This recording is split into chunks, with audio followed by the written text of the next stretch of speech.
You said it mimics collagen. Can you Mm. explain a bit more about that? She's the only one that has that molecule structure that mimics collagen. It really helps with that plumpness of the skin. In this episode, we talk about the essential oil toolkit that every woman 30 plus should have at her fingertips. This is the toolkit that will help you stay cool, literally calm and collected throughout your 30s and 40s when hormonal fluctuations start. Because essential oils are gentle yet powerful, concentrated essences with a ton of evidence based information and research to back up their efficacy and effectiveness. Now, you can add them to your facial blends, your body skincare preventatively, but they'll also be super powerful if you're already feeling snappy and irritable, irrational anxiety that makes no sense whatsoever, tearful and down for no reason, if you feel like you're losing your sense of fun, if you're noticing physical micro changes that are chipping away at your self esteem, particularly belly fat and weight gain, if you're having a hard time sleeping, if you are trying to exercise but it's making no difference to your body composition or muscle tone, and if you don't feel sexy or aroused. So, without further ado, here are the top 5 essential oils and how to use them that no woman over 30 should be without. Enjoy. So, Shelly, if you were on a desert island back in your 30s and 40s, what would be the essential oil toolkit you would have with you? I'd start off with geranium, Roman chamomile, my bergamot, rosemary, definitely my rose hydrosol and jojoba oil. I know there's a ton of research about the properties of geranium. Tell us a little bit about that and why it's so essential. Geranium is one of those oils that should be prescribed to every woman. It is just the most amazing oil to use because the unique property of geranium is that it's an adrenal cortex stimulant. It helps govern our hormones, and that's especially is important as we go into puberty, and then we come into our pregnancy years if you choose to, and then as we sort of age every decade because our estrogen levels change. And the secret to uh, keeping great womanhood and keeping our hormones alive is geranium, because that will help with our estrogen levels. And it's our estrogen levels that's going to help with our skin, our vitality, and just our womanness. Typically, people can buy essential oils in a little 5 ml bottle. So, how would people go about using geranium in their daily life? Yeah, typically it should come in a little bottle and it have its Latin name on it. Must always have the Latin name, so then you know what chemotype of geranium you're working with, and preferably a good, pure, organic quality. Just smelling it is a really nice way. Just putting a few drops in your shower. But one of my favorite ways is in a carrier oil. You could use in a jojoba oil, which is, to me, that's your best carrier oil on the planet because that mimics collagen. So that's just ideal for the face. If you didn't want to put geranium on the face, it's a nice one to use as a general body blend. And so you'd put it in other great carrier oils like your apricot is a really good all-rounder. Just a lovely light oil to use on a daily basis. Say we use jojoba and geranium blend on the face. We put 3 ml of essential oil in around 15 ml of carrier oil. You can do so. For example, like a little 30 ml bottle, you can add anywhere between 5 to 15 drops. You could use, say, 10 drops in 30 mils. That's a 1/3 dilution. I found that to be a really good formulation, and that was just through working in the shop over the years. Most books and always have like a 1/2 or 1/1 dilution where you'd put, say, 15 drops or 30 drops of essential oil in a 30 ml blend. I always found that too strong, and I like the homeopathic principle where less is more and you use it regularly. So to start with, in a 30 ml bottle, 10 drops of geranium to 30 ml of carrier oil will be enough, because it's got a really strong aroma, and if you're not used to using the essential oils, then you don't want to overpower yourself with the smell. Geranium, I think, in summary, there's so much research about the efficacy, the effectiveness, and the impact of geranium. So it's anti-inflammatory, anti-neuroinflammatory, antibacterial, antioxidant, antimicrobial, antifungal, and antiviral. So when you use it as, on your face or on your body daily, you get all these sort of compounding benefits over time, which I think is amazing. Let's move on to rose hydrosol. Why would you take that to the desert island with you? Because rose hydrosol is really cooling. It's based on the same family as your geranium and your rose, and it's again really good for your hormones. It's very cooling, soothing, and I've been experimenting spraying that on your face and on your hair, and it's just really lovely to spray on your skin and hair, because it just hydrates the skin beautifully. It's closest to your pH, skin balance, and it just smells good, and it just has so many wonderful properties. There's still a lot to learn about hydrosols, or hydrolats as the French call them, uh, and um, and they're basically the byproduct of the plant when it's been distilled. This is the water that's left over, so it's more like a water. So I mean, I have one all the time, and you just spray it over your face, you spray it into your hair, and it's just gorgeous. I spray it on my face before my hyaluronic acid and all of my aromatherapy blends. It's absolutely beautiful. So, how Mm. else can you use it? So you can also use it for an eye wash as well, if you Whoa. wanted to wash your eyes. So if you get sore eyes, like you can, this is safe enough to spray in your eyes, or put a little bit in a eye wash bath, and use that. Hydrosols are very safe. You see, you wouldn't use, for example, your geranium neat in an eye wash. You'd never put that near your eyes. That's handy because when levels of estrogen fall, it can often cause dry eyes and a Mm. feeling of grittiness. So that's really Mm, handy mm, to know. The other effects of, like, with your rose hydrosol and your geranium, is that they're high in alcohols, and the alcohols are what help form your estrogen levels. So that's probably why I like the rose hydrosol as well, because uh, there's a lot of products out there. I've been getting a lot of people asking for products for hair growth and things like that, argan oil and rosemary oil. But I've found that rose hydrosol, because your hair is like silk, and especially as we're aging, we need to look after it more and more. The hydrosol, it helps nourishing the ends. It helps within your scalp. It's not too heavy, and it really does help with your hair and skin health. So how do you apply Mm. it and how often? No, you just put it in a spray bottle, and you just spray it on your hair. It's like, it's just spray it around, put it on your hair like that, Liberally and then spray. I love it. liberally spray. Close your eyes, spray it on you. And I put it on even after you apply a little bit of makeup. If you just sort of want to moisten the skin a little bit, and Lovely dewy look. yeah. And how would you apply it to wash your eyes? Again, just put a little bit in an eye bath, and then you just put it in the. You can buy little eye washes, and then you just put that in put it and wash your eyes with it. So moving on to rosemary. Why would you take rosemary with you to your desert island? Oh, because rosemary is like the salaffic for the brain. That's the one that helps engage and activates the brain. It's good for memory. I love it. It's really good for the circulatory system as well, which can become a little bit compromised, even if we're, overheating a little bit. It's very good for the veins, aches and pains. If you get tense neck and shoulders, and a bit of, intensity in the head, you can use rosemary. It just helps with the foggy brain and concentration.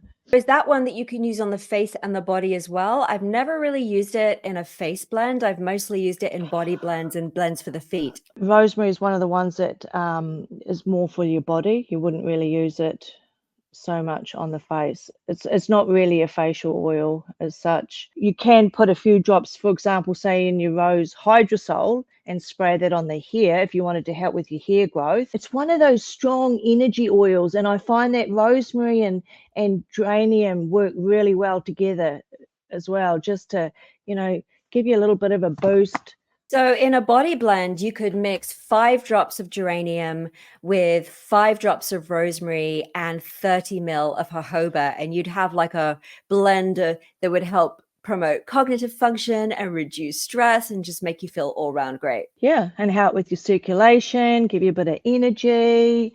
Yeah, because rosemary is also anti-inflammatory. It enhances hair. It's very like immune supportive, helps reduce stress and boost cognitive function. So all three that you've mentioned together are kind of like all overall good systemic body and brain oils. The other thing with rosemary is high in oxide, so it's really good for, for your breathing. If you've got high blood pressure, that's the only thing you've got to be careful of. But if you've got low blood pressure, rosemary is really good for elevating the levels a little bit. So she can be a bit of a wild card sometimes. So if you do have a high blood pressure, just be careful because it will elevate it. Talk to us about steam inhalation, the homemade method, towel over a bowl, because I've found that actually rosemary is one that I use time and time again with steam inhalation.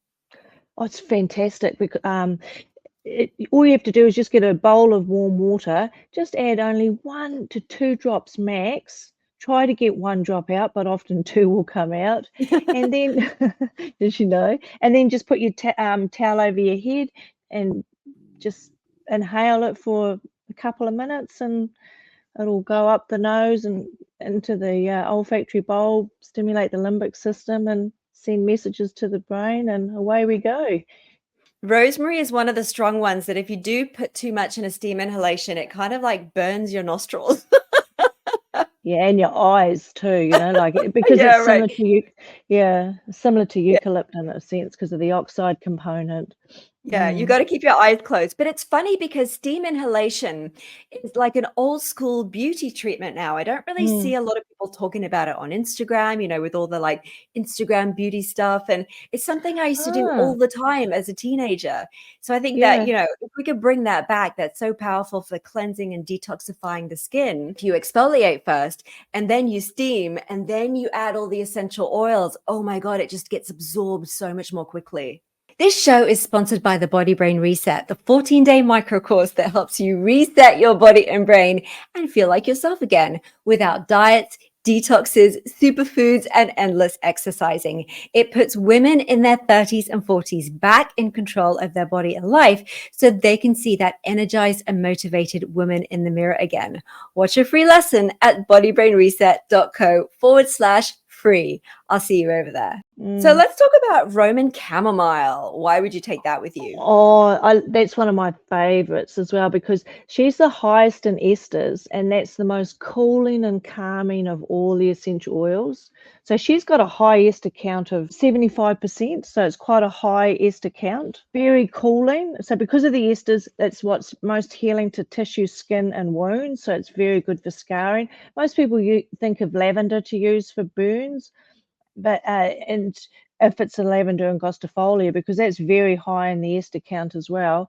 But Roman chamomile is the highest, and that is the most gentlest of all the essential oils, and especially for women that are overheating.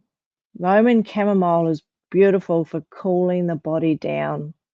So that's why it's ideal in a facial oil, and been having some really good feedback keeping the facial blends really simple with just Roman chamomile and jojoba. And it also helps with those fine lines, any thread veins that can appear on the face, through maybe too much sun or childbirth or aging process. Mm. So it's really cooling, it's fantastic for skin health, and it's also got mental health benefits as well. Because it's the most relaxing and calming of all the essential oils. She's so calming. The only side effect sometimes is the smell. It's got quite a high odor intensity for some people. So it's very cooling and calming. I think so. It'd be very good for the kind of like fiery irritability and anger and stress, which are kind of like hot sort of emotions. Be nice Mm, and mm. cooling for those things. Let's talk about clary sage. Clary sage is another one high in your esters, and that's another good hormonal oil as well. She's really good for also for aches and pains around the neck and shoulders, or in the body aches and pains. And I remember my chemistry tutor also speaking about the benefits of clary sage, how it helps your cortisol levels. Amazing. So it helps Yeah, to regulate them. yeah, that's it. Yeah, yeah, and just helps with stress levels. Very good for that. It has quite a good alcohol component. Again, good for your hormones and estrogen levels. She works well with geranium. I think one of the most powerful things about essential oils is that it doesn't increase or lower anything. What they focus on doing is bringing the body back into equilibrium. So, however you use them, and especially if you use them correctly in the correct dilutions, they bring your body back into overall balance. Yeah, that's right. I mean, I wouldn't ever say anything that they're a cure-all, because if there's, more serious issues, then of course you need to see your physician or other health practitioners. But this essential oils work so well with everything. They're just a great addition to your life. They will enhance your life if you use them on a regular basis, on a day-to-day basis, and you will see those improvements that will happen in your life when you make them a part of your life. And what will slowly happen is that they get absorbed, because your skin's the largest absorbent organ. They work their way around into the blood and the lymphatic system, and they just move around. And then eventually they start to just subtly work. But back to Yeah, clary sage, I think it's really powerful that it's a so cortisol balancer, so to speak, because yeah. a lot of people think cortisol is a bad thing because it's called the stress hormone, but it's called the Mm, stress hormone because it helps regulate stress. And what people don't know is that if cortisol is too high or too low, it can lead mm, to depression and anxiety and fatigue. So mm. clary sage is probably a great one to have daily. Okay, so we could have a body blend with 5 drops of geranium, 5 drops of rosemary, 5 drops of Roman chamomile, 5 drops of clary sage, and around 60 ml of apricot oil. And that could be our daily body blend. Right. Yes. So in classes, you kept reminding us to remind our patients or clients that if they're too tired to apply the oil to the entire body, they can Mm, apply it to the feet. So talk to us mm. about how applying it to the soles of the feet on a daily basis is just as powerful. Well, the feet, as you know, the feet absorb a lot. And so you can just put it on the feet, and then through the feet, the oils will be absorbed into the rest of the body. You want to use it on your legs as well. So go from your feet just up to your legs, because if you shave your legs, or, just to moisturize your skin, apply it just on your legs or your arms. It doesn't have to be all over the body. And then that's a really good way of getting the oils into your system. And so Yeah. let's move on to bergamot. So bergamot's a lovely oil. Again, this is probably one of the best anti-anxiety oils that you can get. So for any sort of stress and anxiety, use bergamot. Bergamot is one of those ones that you can put onto your shunt, a shunt point. So it's just neat. So you just put 1 drop here on the shunt, this is an aromatic medicine approach, by the way. I learnt this postgraduate, and you can put a drop on the fontanelle. It's just in at the top here, and you can feel it's a bit soft. You can feel that. So you could put 1 drop of bergamot on there. This is very good if you have high anxiety, stress states. And then when you put that drop on there, then you can take the residue of the drop and just put it in the mouth sublingually. It has a sort of a bitter taste, but it's not that unpleasant. So that's what you call a sublingual application, and that is very good if you have to take something immediately to really help with a stressful um, situation. For example, if you have to go and sit your driver's license or a job interview. Or just Yeah, anything every day yeah, when you're 30s and 40s and hormones are fluctuating yeah. and everything feels stressful. Just having to go and deal with you to get up in the day to get to work, if you're Yeah, feeling a little right. bit flat. Yeah, And yeah. of course, like stress often shows through the skin with redness and inflammation and acne. Mm. And I know that bergamot is a really powerful essential oil to add to a daily skin blend. If you're going to use it, it'd have to be at night because of the this photosynthesization from the sun. It's all the fruit oils are phototoxic.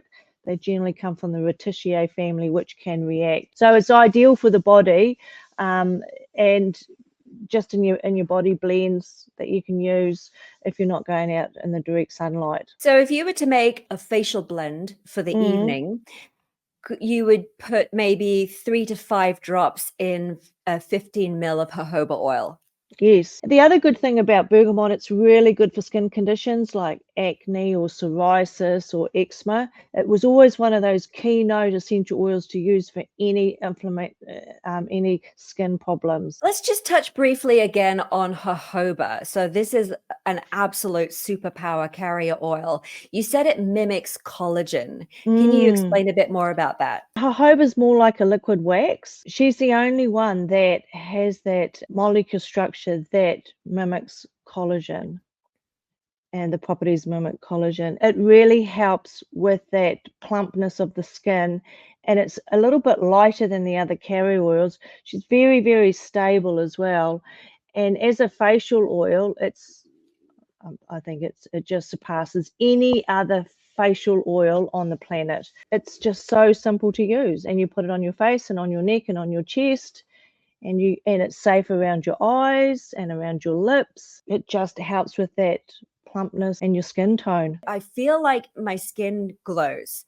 So I feel like I've really enjoyed the benefits of, well, jojoba as a carrier oil, but also Mm, all of the essential oils that I have in my toolkit. And I think the ones you've spoken about today are just like super powerful, especially for our 30s mm. and 40s as like a daily toolkit. Why go spending hundreds of dollars on really expensive formulations when you can just use a cold pressed carrier oil such as jojoba, where it's so close to nature, and you use that on your skin? It's like wearing flowers every day. That's so true. Shelly, thank you so much. You're welcome. Thanks for having me, Stephanie.